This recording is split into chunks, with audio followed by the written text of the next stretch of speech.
Hi, this is Gary Jordan. Greetings from Natural Law for North America on this first day of 2015.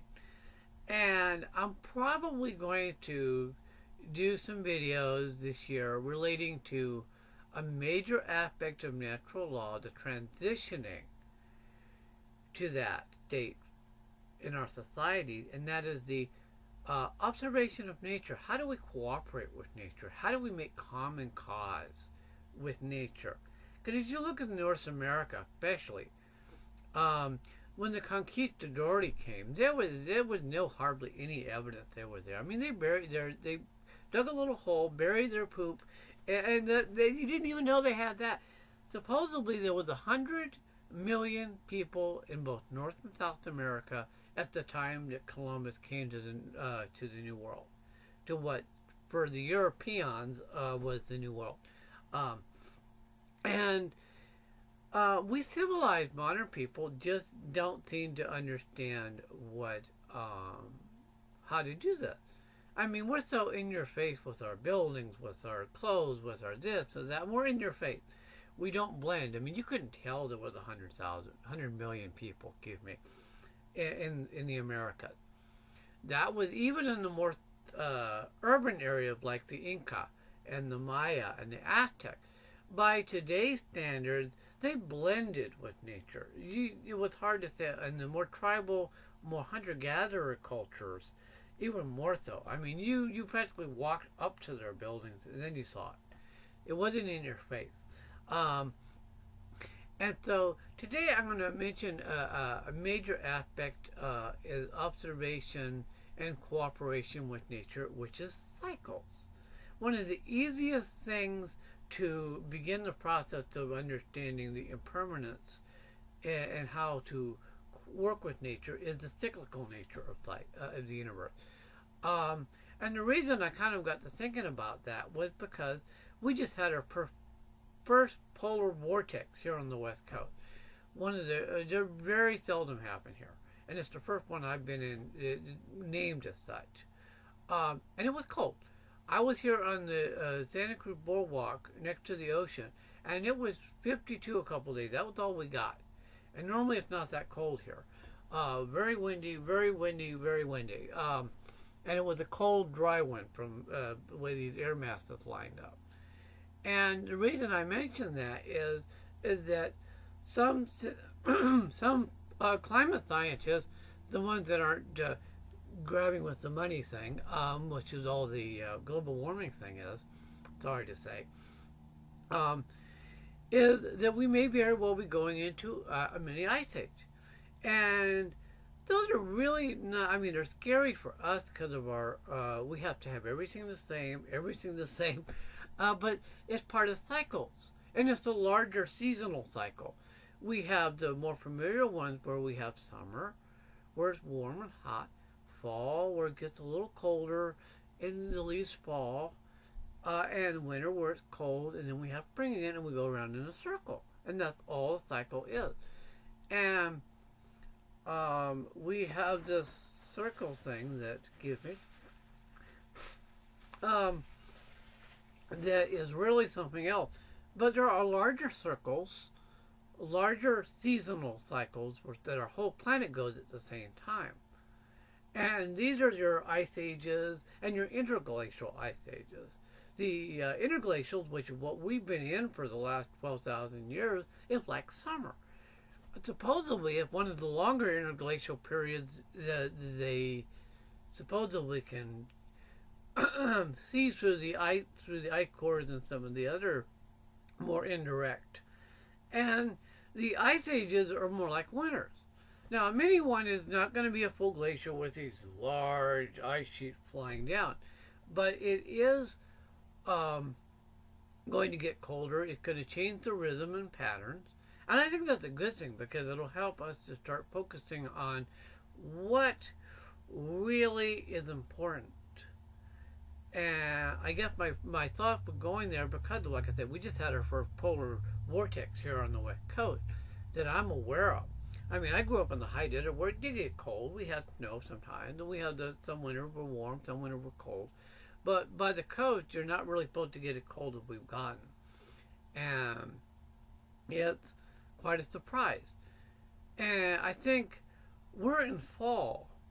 We got about another 5-8 years before this mini ice age is supposed to come on full force and be stalled. It's going to go up and down, 1 week cold, 1 week, warm, 1 month, this sort of thing, what we've been having.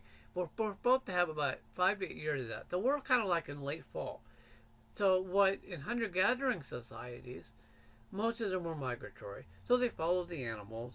And towards this time, they're going towards the winter hunting grounds. In more horticulture and agricultural societies, the more settled ones, now you're fixing up your houses, you're harvesting your crops, you're doing this, you're doing that. And that's kind of what we need to do now as a society. So what do we need to do? And I don't really know the answer to this question. This is for you guys. What will we need to do to prepare for a 7-year winter? Which is essentially what a mini ice age, the modern one, which is the most likely. And hopefully that's all we'll have. We are overdue for a glacial one. But now we're talking about several hundred years to a couple thousand years. I won't live through that. So I'm hoping it's the monitors at most. So what do we do? How do we prepare for that? How do we, as a society? So we need to think about our buildings, our clothes. We need to think about our transportation, how we get around, how we provide for ourselves. Are we going to be able to have large-scale agriculture with miles and miles of the exact same crop? Are we going to be able to do that? Actually, I kind of doubt it. I think we're going to have to go towards smaller communities, smaller towns, smaller cities. We're going to have to start doing underground greenhouses and things like that. Maybe terracing hillsides like the Inca did and the Indians did before the Inca. Because they were only around 200 years, but there were so many cultures that were 5,000 years, And they terraced. They make these little terraces on on the hillsides. And if we did that on the southern facing side, facing the sun, since we're in the northern hemisphere, and we started doing that like they did, perhaps we could continue to grow. But we'd have to rethink how we structure things, how we do things. And for me, that's kind of what natural law is about. How do we work with nature? It's going to happen whether we want it or not. We're going to have a long, multi-year kind of winter. We can fight it. We can try to be man over nature, which is what most Christians and Muslims and Jews and what we tend to do in civilized society. We tend to think in our little cabezas that we're supposed to be towering over nature. We're not. We are part of nature. So we can either fight it or we can figure out what we need to adapt. What do we need to let go? What do we need to gracefully bury and let die in our society in order to thrive? Do we have to be miserable? No. We can live in earth houses, smaller earth houses, closer to the ground to deal with the cold. We can terrace our agriculture. We can have underground greenhouses. There are many things we can do as a society, but we've got to say, hey, guess what? Winter's coming. We can't act like it's summertime. We can't sleep under the stars in our birthday suit and expect not to, be frozen alive. It's got to thing. So we have to do that and expect it to last for more than one season. We'll see more of these polar vortexes. They'll get deeper further south. They'll get colder and more brutal.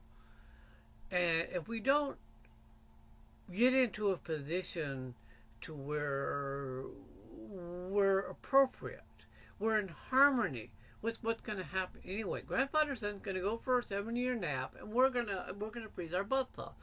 Whether we are willing to face that or not, it's going to happen. And natural law is about living in harmony with nature, cooperating, making that common cause, so that our children and children are thriving. They're happy. They're well. I don't want to see a bunch of people running around boo-hooing because they can't get plastered all day long, or they can't have their fancy sports cars and their fancy this and that. It's not appropriate for a multi-year winter. You freeze your tushes off in those things. And they won't. You can't get in through the snow. You can't. The priorities need to be. That to me is the main thing. It's the priorities. Do we have the right priorities? So that's kind of my thought on this chilly day. We're starting to warm out. I'm going to go back outside and warm up. Get a little love from Grandpa or Son, and you guys all enjoy your first day of New Year's and think about it. Talk about it, share it, and maybe as a society, as individuals, as families, as little bands and tribes, we can structure ourselves and restructure ourselves to where the winter is a fun thing. You know, but like a bunch of little kids inside by our fireplaces, you know, making music, playing, weaving, spinning, whatever we need to do. Growing our food, raising our llama and sheep and what have you for our wool, because that'll be good. What kind of materials we use, these synthetic crap like that on, is not going to make it. I'd love to have wool, and eventually I will. Because that's a kind of material. I mean, there's all these little details.